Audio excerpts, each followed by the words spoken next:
कहां से लड़ेंगे?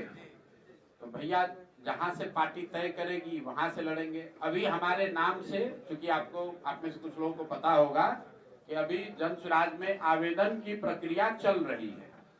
जिसको जिसको चुनाव लड़ना है वो लोग आवेदन दे रहे हैं। तो मेरी ओर से, मेरे नाम से किसी ने राघोपुर से आवेदन दिया है।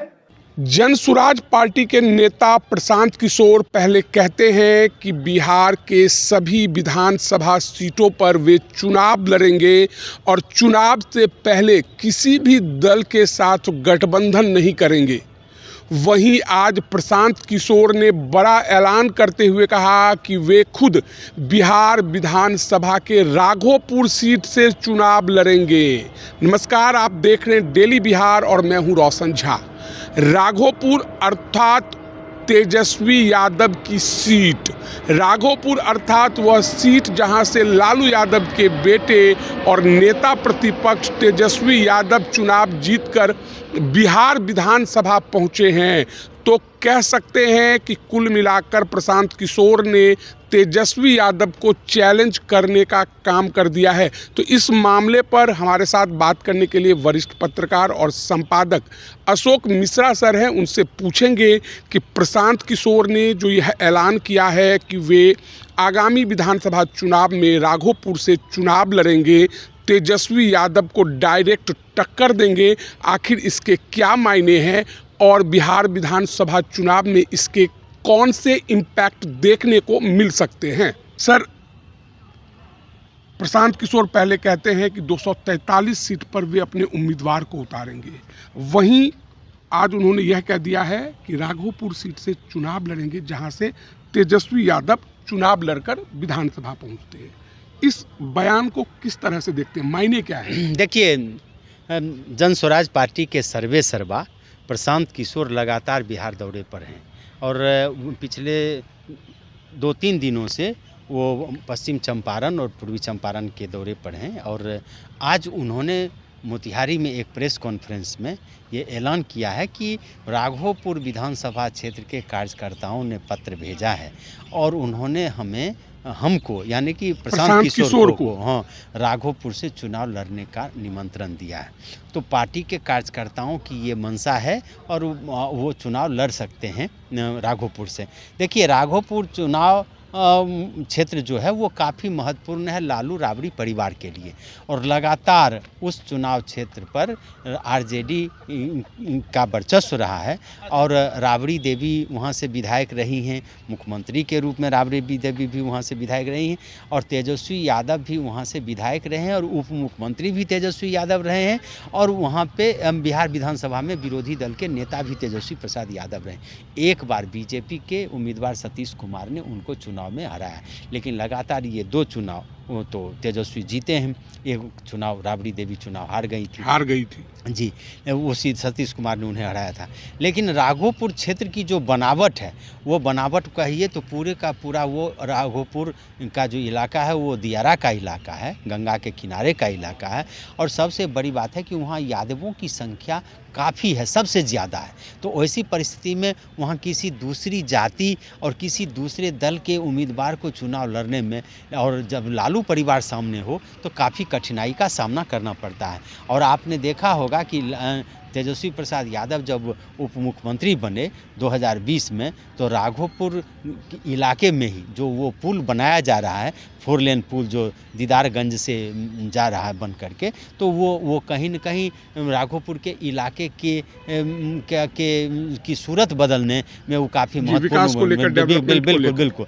तो वो एक तरह से तेजस्वी का क्षेत्र है और उस तेजस्वी के क्षेत्र से प्रशांत किशोर ने चुनाव लड़ने का जो ऐलान किया है, जो दावा किया है या जो घोषणा की है, उससे साफ मकसद है कि तेजस्वी को घेरने की तैयारी अब शुरू हो गई है। कहीं न कहीं अगर प्रशांत किशोर ने ये घोषणा की है तो तेजस्वी के माथे पर बल पड़ना स्वाभाविक है, चूँकि एक बार उस विधानसभा क्षेत्र से उनकी पार्टी के उम्मीदवार और उनकी मां हार चुकी हैं तो वैसी परिस्थिति में ऐसा नहीं कहा जा सकता है कि वो क्षेत्र अजय है, वो उस कभी किला को भेदा नहीं जा सकता, वो चुनाव हार नहीं सकते, और लोकतंत्र में और सब कुछ हो सकता है। नंबर एक। दूसरी बात है कि प्रशांत किशोर मजे हुए रणनीतिकार हैं, तो सबसे पहले तेजस्वी पर ही हमला करके उन्होंने ये जताने की कोशिश की है कि हम तेजस्वी को जवाब देने के लिए, हम नीतीश कुमार को जवाब देने के लिए हम कहीं तक भी जा सकते हैं, रिस्क लेने के लिए तैयार हैं, और कहीं न कहीं हमारे पास इतनी ताकत है कि हम इसको शिकस्त दे सकते हैं। तो एक तो पहला मनोवैज्ञानिक असर है कि तेजस्वी को मनोवैज्ञानिक रूप से घेरने की कोशिश की है। दूसरा है कि ये मीडिया के लिए अब सुर्खियाँ हैं, मीडिया में अब आ गया तो हॉट केक हैं, तो उसको जीतने के लिए अब चुनाव में अभी कम से कम 6 महीना बाकी है, लेकिन उसके पहले जो मुद्दा मिल गया, तो अब राघोपुर में जो तेजस्वी यादव से जो लाभ नहीं पाने वाले लोग हैं, या जो नाराज लोग हैं, या जो सतीश कुमार के साथ रहे हैं और उनको वो लाभ नहीं मिला, तो प्रशांत किशोर के आने के बाद उनको लगता है कि कहीं न कहीं वो लाभ उन्हें मिल जाए। तो वैसी परिस्थिति में आप कह सकते हैं कि आज का दिन आप देखिए ना, तो कहीं न कहीं तेजस्वी के लिए आज का दिन बहुत अच्छा नहीं कहा जा सकता। आज सदन के बाहर यानी कि सड़क पर प्रशांत किशोर ने घेरा है, और आज सदन के अंदर सम्राट चौधरी ने जिस तरह से तेजस्वी पर हमले किए हैं, उससे साफ जाहिर है कि कहीं न कहीं विपक्ष के सत्ता पक्ष तो तेजस्वी को हराने पर आमादा है ही, लेकिन विपक्ष में भी अगर महागठबंधन के अलावे कोई ऐसा सशक्त नेता या कोई सशक्त ऐसा उम्मीदवार अगर तेजस्वी को शिकस्त देने का ऐलान करता है, चुनाव में हार जीत तो चुनाव परिणाम के बाद होगा, उसमें भी जब महारथी प्रशांत किशोर जैसा एक स्ट्रेटेजिस्ट हो जो हर एक राज्य में या बहुत सारे राज्यों में दूसरों को चुनाव जिता चुके हैं, तो आप कह सकते हैं कि तेजस्वी के लिए ये भारी पड़ने वाली बात है। बिल्कुल, अगर उनको अपने क्षेत्र में ही घेर दिया जाए। सोचिए कि तेजस्वी को तो समूचे बिहार में दौरा करना है। इस बार अरविंद केजरीवाल को दिल्ली में घेर दिया गया। दूसरे सीट पर वो प्रचार प्रसार करने के लिए नहीं निकल पाए और निकले भी तो जो समय देना चाहिए वो नहीं हो चुका था, कम समय दे पाए। और एक मैसेज आ चुका था ना कि अरविंद केजरीवाल घिर चुके हैं, तो ठीक वही मैसेज यहाँ भी देने की कोशिश की है, और इसमें बाजी मार ली है प्रशांत किशोर ने। कल क्या होगा ये कोई नहीं जानता, लेकिन आज जो हुआ उसमें आप कह सकते हैं कि प्रशांत किशोर ने तेजस्वी की घेरेबंदी ज़बरदस्त तरीके से की है, और इसका असर आने वाले दिनों में दिखेगा।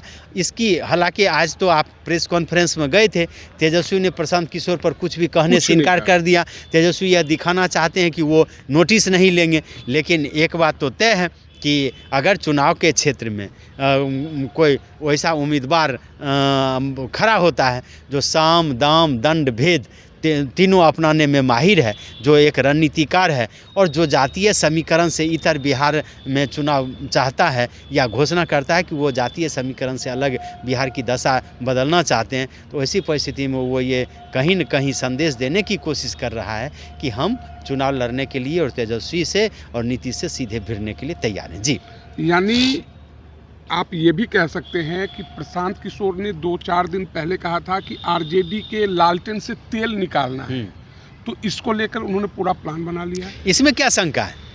घेरेबंदी तो होगी, घेरेबंदी तो कर रहे हैं प्रशांत किशोर, इसका लाभ क्या मिलता है वो तो आने वाला वक्त बताएगा, लेकिन तेजस्वी के माथे पर बल तो दे दिया। तेजस्वी ने तो कभी ये कल्पना नहीं की होगी, कभी उन्होंने ये सोचा नहीं होगा कि प्रशांत किशोर से उनका टक्कर हो जाए। अगर मान लीजिए नीतीश कुमार से तेजस्वी का टक्कर राघोपुर में हो जाए तो फिर क्या होगा?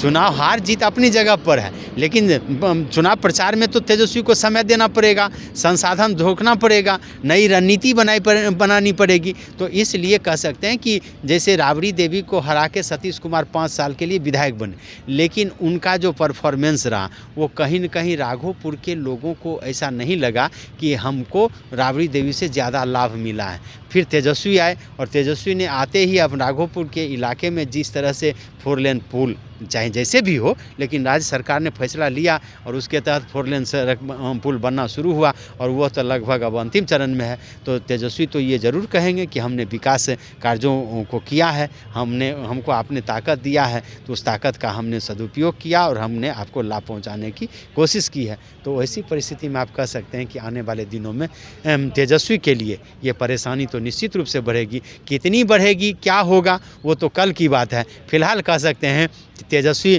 की जो समूचे बिहार में नीतीश को उखाड़ फेंकने और नई सरकार बनाने का दावा करते थे, पहले अब उन्हें अपनी सीट बचा लेनी चाहिए। अपनी सीट के लिए अब पहले उनको अपनी सीट के लिए एक रणनीति बनानी पड़ेगी कि किस तरह से वो सीट बच पाए। जी, तो ये थे अशोक सर, जिन्होंने बता दिया कि तेजस्वी यादव को घेरने के लिए प्रशांत किशोर ने पूरा प्लान कर रखा है और राघोपुर सीट से चुनाव लड़ने का ऐलान कर दिया है। तो बहरहाल इस वीडियो में इतना ही। अगर आप हमारा ये वीडियो YouTube पर देख रहे हैं तो सब्सक्राइब कर लें, फेसबुक पर देख रहे हैं तो हमारे पेज को लाइक कर दें। धन्यवाद।